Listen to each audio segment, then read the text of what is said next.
Welcome back, everyone. For today's video, we are back with day number 2 of the Global Chess League season number 3. Now, when I did my recap yesterday covering the games for the first round, I did not actually realize that my editors were going to put a title on the video explaining the current situation and the big moment that recently happened in my life. Now, I would be remiss if I did not talk about it very briefly before we jump into these games, so let's dive right into the action. Very recently, I became a father for the first time. My wife gave birth a couple of days ago, and I actually wrote a very touching tweet that I kind of worked up this morning when I was unable to sleep due to some jet lag. Having gone through the whole experience of becoming a father, having been in the hospital for a couple of days, all I can say is that women are amazing, and what they go through having children is something that, honestly, I had no idea how stressful and exhilarating it could be at the same time once you go through the whole process. Now, don't want to get into specifics, but I will just say it was something completely different for me, and it actually played a huge role regarding this event. Now, initially, I was hoping I could play this tournament, but I knew with my wife being due to give birth so close to this tournament, it would be very much a game time decision. Ultimately, things worked out, and I was able to come here to India to compete. I had already signed a contract prior to season number 2, which is one of the biggest reasons I came here. But also, of course, all the fans here in India who've been so supportive, have been coming to cheer the games of all the great players who are playing, has made a huge difference as well. All of that aside, let's talk about the action. So today, on the second day after a very big win yesterday, my team, the American Gambits, were back in action against the upgrad Mumba Masters team, featuring on the icon board none other than the French number 2 and one of the illustrious rapid and blitz players, Maxime Vachier Lagrave. So I have black in this game, the team, of course, having black on all the boards. You know, the goal, of course, is to be pretty solid when possible. So Maxime plays move e4. I play e5, knight f3, and now I play this move knight to f6. Now, this is actually something I played a lot against Maxime in recent times. We get knight takes pawn, and here I play the move knight takes e4. Now, this variation, which is known as the Damiano Gambit, was considered to be dubious for a very long time, but due to the strength of modern-day computer programs and engines, this is considered to be okay.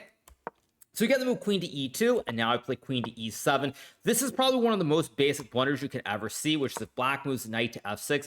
After the move knight to c6, white checks the king with a discovery, and the knight targets the queen. If you block with the bishop, white takes the queen. If you block with the queen, white takes the queen this way. And with an extra queen for a knight, white should win the game.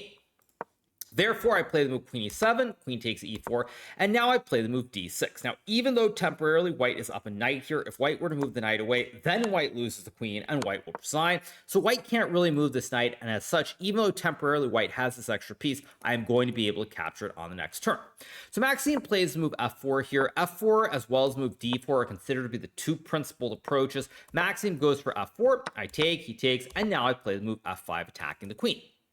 We get queen e3, knight to c6, and now Maxime plays move knight c3. Now, in this position, I have had no less than, I believe, 5 or 6 games against Maxime, most of the games occurring in the 2023 Global Chess Championship, which was held in Toronto and organized by chess.com. But having played this variation so many times, ultimately I decide to not play this move knight b4, which I had played in every other game.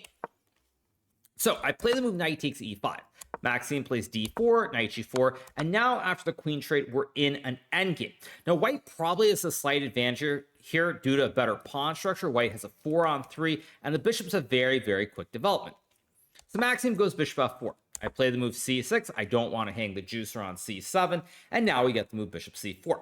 Now, bishop c4 is a very strong move because white can castle the king both ways, but the bishop also prevents black from castling this king out of the center. So I go b5, bishop b3, and now I play the move a5, and here Maxime plays the move a3. Now, this move is actually a slight mistake here. White should probably play this move a4 according to the computer, and after b4, or maybe b4 is wrong. Maybe the engine's actually wrong here. I was about to say, I see the weakchess.com engine is changing its mind and saying a4 is incorrect. So maybe, in fact, a3 is the best move. So after a3, I play the move bishop to a6 here. This is apparently a serious error. During the game at this moment, with no increment being added until we've made 40 moves, I have to make a quick decision. Now, I did consider the move a4, but after bishop to a2 and b4, which is the top computer line, after takes, I simply thought that white could castle here, and with this king stuck in the center where it's going to be attacked very easily, unable to castle, I thought white should be much better, but the computer says after a3, bishop to b3, bishop a6, let's say rook e1, and the move king to d8. Apparently, white has no advantage. Now, if this were a classical game, maybe I could work this out. If this were a game with increment, or I knew the exact variation, I probably would find this. But without having these specific criteria or qualifications which make it possible to think here, there's no way of knowing the correct line. So after a3, I play the move bishop to a6, and the reasoning behind this move is that now if white ever tries to castle, I have b4, and we create a classic fossil. I attack the knight and the rook at the same time. You move the knight, you lose the rook. You take the pawn, you lose the rook. You move the rook, you lose the knight. GG, why not? So therefore, we get the move h3, knight to f6, and now Maxime plays the move bishop to e5. Here I play the move b4, and the reasoning behind this is that in this position, white has this great wooden shield in the middle of the board. This bishop is perfectly placed. White has freedom to castle. I can't really castle except to the queenside. If I do castle queenside, white has bishop to e6, simply winning a pawn and likely the game. So I'm in a situation where it's not easy to play. So that's why I play this move b4, because I figure that after takes, now at least in the long term, there's going to be an open file for my rook. My king can move to the center potentially, and I think I'm doing okay. Now, when Maxime went for this, he missed actually a tactical idea. Apparently, after knight to a4 and this move knight to e4, white can now simply castle here, and white is a little bit better. It's a very, very sharp position to play. Hard to judge what's going on, but apparently this was the right way to go. Or maybe actually here there's bishop g7, or there's some sequence of moves which actually is more precise than castling queenside. At any rate, it's been a very, very long day, which is why I'm recording this recap so late. So bear with me if I make a few calculation errors. So Maxime trades, and here he plays move knight to e2. Now, one thing I felt in this game is that Maxime is trying to move very quickly, and he was a little bit too hasty in his decisions because he wasn't thinking about the tactical possibilities. So here I play king d7, and now Maxime, after a 2.5-minute think, plays move knight g3. Now, this was the first sign that I could see doubt creeping into Maxime's head, because initially he thought he could go knight to f4 with this massive threat of bishop to e6. For example, say I play like a move rook to d8 after bishop to e6, king e8, and bishop takes f5. White should be, or maybe here there's a trick with bishop d3, but it feels like white should be better. Let's just say king to f2, and with this double wooden shield, white is doing very, very well. But when Maxime spends the time before playing knight to g3, I knew that he had missed that after knight to f4, I can play this very beautiful move, bishop to c4 here. It looks like I'm sacking a bishop, because after rook takes, you think free bishop, white is better. But here I have rook to a1, checking the king, and then I win the rook on h1, and it's a classic uh-oh spaghetti-o moment, as I'm going to win the game. So after a long think, Maxime plays knight g3, and here I go g6, guarding the pawn. A very important note here that bishop to c4 would not be a possibility, because if I play bishop to c4, after rook takes, and bishop takes bishop, now when I play the check and white moves the king, suddenly the knight guards the rook, so after takes, white simply has 3 minor pieces versus 2 in the endgame, and white will win 100% of the time. So I go for the move g6, guarding the pawn from being captured. Maxime plays king to f2, and now I play the move rook f8. Here we get the move rook to e1, and now I play this move knight d5. Now, apparently this move is slightly imprecise. Bishop to b5 is apparently a better move, asking white whether white wants to trade these rooks on the a file. But when I played knight d5, I figured at this point we're nearing the zone where we're going to have a time scramble, because we don't get added time till move 40. And I thought with knight to d5, I could play for f4, bishop to h4, and with the rook on the f file, there should be plenty of counterplay. So Maxime goes knight to e2. Now I play the move f4 here, trying to play bishop to h4 to check the king and win the rook. We get king to f3. Here I play g5, reinforcing the pawn on f4. And now Maxime plays move knight c1. Now I go h5 here. We get the move knight to d3, and now I play the move knight to e3. Now, I was very happy with my time usage up to this point, because even though I'm down a minute and a half on the clock, the last couple of moves that I've played have been the absolute precise top computer moves. It's not easy to find these moves, because it feels like when I play h5 here, these pawns can potentially become very weak. There's knight c5 as well, but my instinct is on point. So I go knight to e3. Here we get knight c5 from Maxime. I trade, and now I play the move rook f8. Now, this is also a very, very important move from me that I play after a 40-second think. This is probably one of the last moves that I would say is really, really critical. I do make a blunder later in the game, which we're going to cover, but my time usage here is important. So I find rook e8. We get bishop to f6. I go g4, takes, king f2, and now there's a second tactic which Maxime misses. So when I play the move g3, Maxime's initial idea was to play the move king to f3 here, but this move actually loses the game, because I can play bishop to e2, checking the king. If white takes with the rook, you lose the rook, and now you'll lose the game. If white takes with the king here, I can play this move knight takes g2, checking the king, and after king to f1 here, I can play rook, takes, and after f3, I'm simply pushing my p up the board. I have rook a1, and one of these two pawns is going to get to the back rank and win me the game. So after g3, Maxime goes king g1. Already here I was feeling very confident because with Maxime having missed both the knight f4, bishop c4 tactic earlier in the game, and now having missed king f3 and bishop to e2, I know that Maxime's got to have some doubts in his head. Now, it's ironic because at this exact moment, I play this move bishop b5, and this move is in fact a severe blunder after which I can potentially be in real trouble. Now, the reason this move is so bad is not obvious at all. In this position, white has this move bishop to f7, which I saw, by the way, attacking the rook. And let's say I play the move rook to f8, which is a move that I likely would have played in the situation in the game. The problem is after rook to f8 here, probably Maxime saw takes, and at this point he figured the bishops are a little loose here on this f-file, the pawn on c2 is weak as well, and white can't really be better. But the reason that this is actually great for white is after rook f8, there's a brilliant move, rook a d1, sacking the rook. And here, if I take the rook, after rook to e7 check, if I go the move king c8, there's bishop to e6 here. And after king to d8 in this position, white can calmly move this bishop back to h4. And with this king, which is going to be fossilized here, it is going to lead to a checkmate. A sample line would be this move rook to a1, and after rook to a1, white can go rook to b7, checking the king. King can't slide over due to the bishop, and after king to e8 and rook b8, the king simply gets stuck, and the two bishops lead to the checkmate.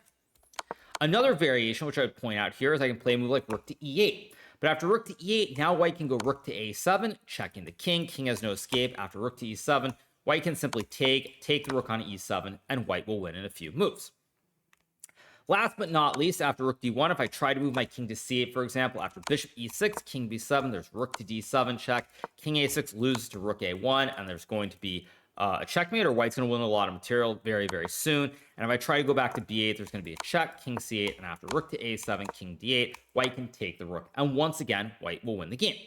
Now, it's very easy to miss this. The irony, of course, is that after bishop to f7, probably I would have blundered with rook f8, but the computer actually says after rook takes a1, bishop takes e8 here in this position. After takes, rook takes a1, and the move king to f7. White is significantly better after bishop e5 and knight d5, but it is not simply GG here because this white king is completely boxed in by this pawn, can't get back to the center of the board easily, so white still has a lot of work left to do. But Maxime plays the move bishop to g5 instead. He does spend over a minute on this move, so I do wonder if he had seen bishop f7 and just missed rook d1 or what was going on. But he plays bishop g5, and now I trade the rooks. I play rook to e4, guarding this pawn from being captured, and now we get the move rook to e1.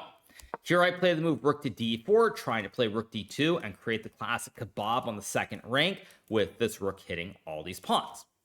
We get the move to c3. If white were to play bishop takes f4, by the way, after rook f4, rook e3, there's rook to f1, simply checkmating this king as there is no escape square.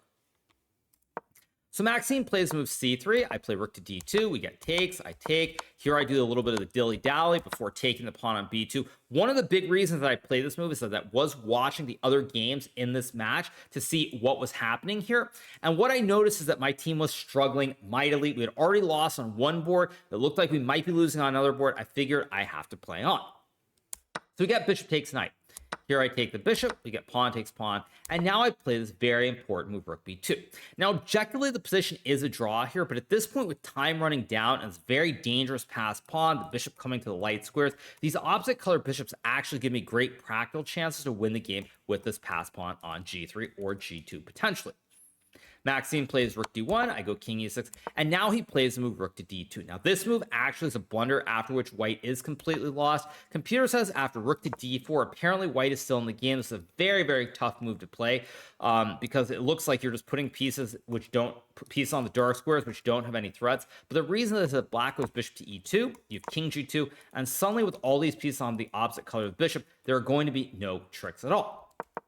If I play bishop to f1, which is a logical move here, white can go rook to g4, and after g2, and the move king to h2, white should be able to draw this game, because after bishop to g1, white blockades this pawn from going up the board, and white is guarding this pawn on b4. Now, with only 30 seconds, very tough to find, but it would have been a defense. Instead, we get rook to d2. Now I play rook to b3, attacking the bishop. We get bishop to f4, and here I go king f5, bishop c7, and then move bishop c4, bringing this bishop to d5. Now suddenly with the pawn, the bishop, and the rook all coordinating perfectly here, white is actually lost in the game. Maxime plays king g2. I check, he sacks the rook, I take, and now he plays move bishop to a5. Now Maxime could have played bishop takes g3 here, but after rook takes b4, c6, rook c4, and c7, I can simply go king to e4, king to d3, or not king d3, sorry, what am I talking about? I can go d4 here, and if white plays move like king to e1, now I can play the move king to e3, king to d1, and after d3, black is going to push the pawn, threaten to play rook to c1 checkmate, and white won't be able to survive without giving up this pawn, after which it will be a very routine endgame to convert. So Maxime goes bishop to a5, I play the move king g4, and here Maxime Vachier Lagrave resigns the game because even though white has the two connected pawns rolling up the board, this pawn on g3 is simply too fast. After c6, I go check, king f1, king f3. If you push the pawn, there's rook b1 checkmate, and after king to e1, I can simply go g2, bishop to b6, stopping the pawn, and now I take the pawn on b4. If white pushes, I can take the bishop. Both sides get a queen, and after king d2, there should be a quick checkmate like rook b2 and queen c1. There will be a checkmate, or I win the queen at the very least, so the game's going to end. And if white were to move the bishop, let's just say in this position, move the bishop to g1, I go rook c4, I win this pawn. With the wide peepos here, white will resign in a move or two. That is why Maxime resigns this game here after the move king to g4, and with that, I get a very, very big win for my team. Now, I thought this win might give us a chance to win the match, but unfortunately, we lost on two of the other boards. Volodar Mirzan lost to Bardia Dineshvar on the junior board, and Richard Rapport got outplayed in a masterpiece by Shakira Mamedyarov. So even though I win my individual game, unfortunately, our team, the American Gambits, loses in the match. Nonetheless, I'm happy with my play overall, happy with the result. Didn't quite go the way I would have liked, but sometimes that's just how the cookie crumbles. So we lose our match, and now we're going to move to another match. Now, yesterday we spoke about the Triveni Continental Kings and Alireza Firouzja, who got off to a red-hot start by beating the current world number 3, Fabiano Caruana. Now, today, Alireza is playing with the black pieces against the current world champion, Gukesh Domaraja from India, and let's see how the game goes. So Gukesh opens with c4. We get g6, g3, bishop g7, bishop g2, and now we get the move c5. Now this is what is known as the symmetrical English, with both sides having pushed the pawns to c4 and c5. We get the move knight c3, and now we have knight c6, knight f3, and Alireza plays the move a6. We get castles, rook to b8 here, with black intending to play b5 to try and open up the b file and put pressure on the long diagonal. So after rook to b8, we get d3. Here we get b5, takes, and now we get to move bishop to e3. Alireza plays b4, we get knight to a4, and here we get the move d6, guarding the pawn while creating the classic connect 4. Gukesh plays d4, and here we get takes, and the move knight to f6. Here we get the move b3 from Gukesh, and this is actually very surprising because Gukesh at this point in the game has 15 minutes on the clock. He has plenty of time to try and work out the correct solution, and ultimately plays move b3, missing a golden opportunity to take advantage of the game. There's no doubt that Gukesh considered this move bishop to a7, attacking the rook. My assumption is he thought that after rook to b7, sacking the rook, with takes, and having these two pieces on the rim combined with the threats on this long diagonal, he thought that Alireza had too much counterplay. But the computer basically laughs at this idea. It says after knight to b6 and castles here, white can play the move queen to a4, hitting the pawn. A rook can come to the open c file, and black's bluff simply is not working out.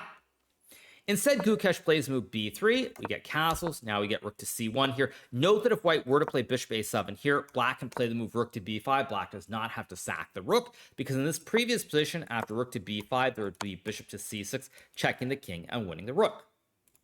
So we get rook to c1 instead, queen to a5, we get queen d2, and now Alireza plays bishop d7, trying to take advantage of this knight on the rim, which doesn't have any good squares to jump to. Gukesh plays queen to e3, we get rook to e8, and now we get the move h3. Here, Alireza plays queen h5, hitting this pawn on h3 with the bishop and the queen. We get g4, queen to h4, and now we get the move rook c7. Here, Alireza plays bishop to e6, and now we get this move rook to d1. Now, what's interesting about this game is this is the second time in the game where Gukesh had this opportunity to bring this knight back into the action via b6 to go to d5, d7, or c4, similar to earlier where there was the bishop a7 line with knight b6, but again, he doesn't see the idea. Instead, he plays rook to d1. Alireza plays rook c8. We get the trade of rooks, and now Gukesh plays move queen d2. Here, Alireza plays h5, and he's trying to undermine these pawns on g4 and h3. Gukesh plays move f3, and this move is simply a terrible decision from Gukesh.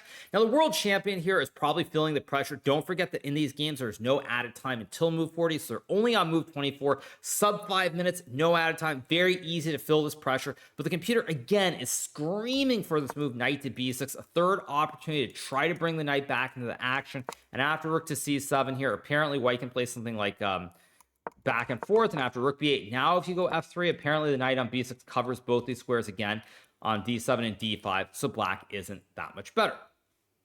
Instead, we get f3, and now Alireza trades, and here he plays the move bishop to h6. We get queen takes b4, and after bishop to f4, suddenly the dark square weaknesses are a huge issue to deal with. With a square on h2, square on g3 in the long run, also ideas like knight d5 and knight to e3, it's simply, in my opinion, almost impossible for a human to defend without a lot of time on the clock and no increment to boot. So we get queen to e1. This move effectively loses on the spot, but already it's a very tough position to play. Here the computer wants knight b6 again, but after rook to c2, creating the kebab, hitting both the pawns, still queen to h2 and bishop h2 ideas, it's just very, very hard to play. So we get queen to e1. Alireza plays queen h2, we get king to f1, and now we get the move knight to d5. Now you're probably thinking, if we do the material count, white has 1, 2, 3, 4, 5 pawns. Black has 1, 2, 3, 4. But the big issue here is that this knight is out of play on the rim. Black has rook to c2 here. The knight can jump to e3 as well, and it's just too much to deal with. So we get the move queen to f2. You might be wondering, why not knight to b6, trying to trade off the knights here? Because if knights come off the board, white can drop this bishop back to g1, for example, and now the king is at least temporarily relatively safe. Problem is, if you go knight b6, there's knight to e3 check, forking the king and the rook. If you move the king up, this is checkmate on the spot. And after takes, here I attack the pony on b6, but I also threaten checkmate with queen g1. So if you take the rook, this is checkmate. The game ends immediately. And if you don't move the knight, actually, I don't even know how you're supposed to stop the mate other than queen f2. I just take the queen and I win the game.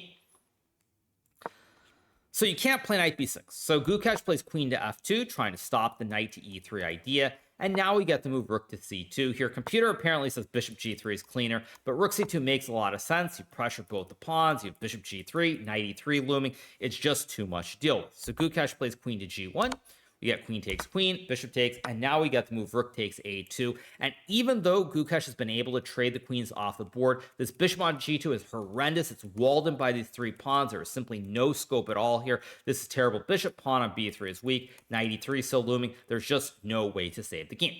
Gukesh plays rook b1. We get knight to e3, takes, knight to c3, and now we get the move rook c2.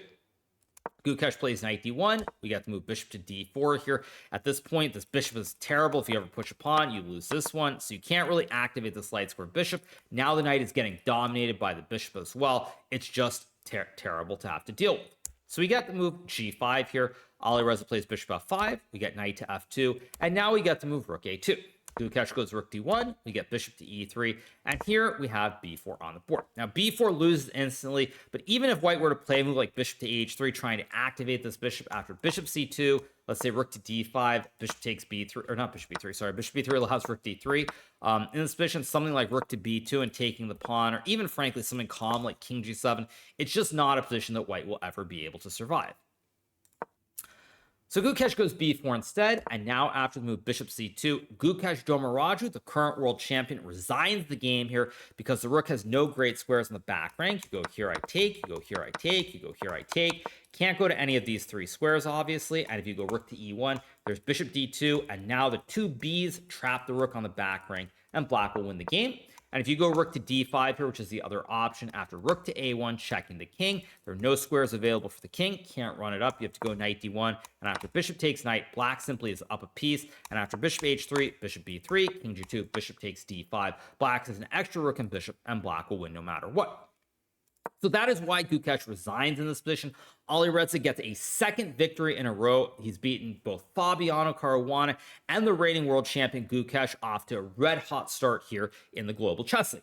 Now, tomorrow, I will be playing as Alireza, as our teams will be meeting in the third round, the Triveni Continental Kings, of course, and my team, the American Gambit. So it's going to be a very, very exciting day tomorrow, the third round of this event. Alireza's off to a good start. I'm doing well. So it's going to be a cracking battle. So as it is very late here, I'm going to call it right now. I've got to go get some sleep before all the action kicks off tomorrow. But nonetheless, I hope you guys have enjoyed this recap from the second day of the Global Chess League being held here in Mumbai, India. If you are not already subscribed to the channel, make sure that you smash that subscribe button below, and we will be back with more great content after the third round matchup between myself and Alireza Firouzja. All right, guys, hope you enjoyed it. Have a great rest of your day, and I'll see you very soon. Bye.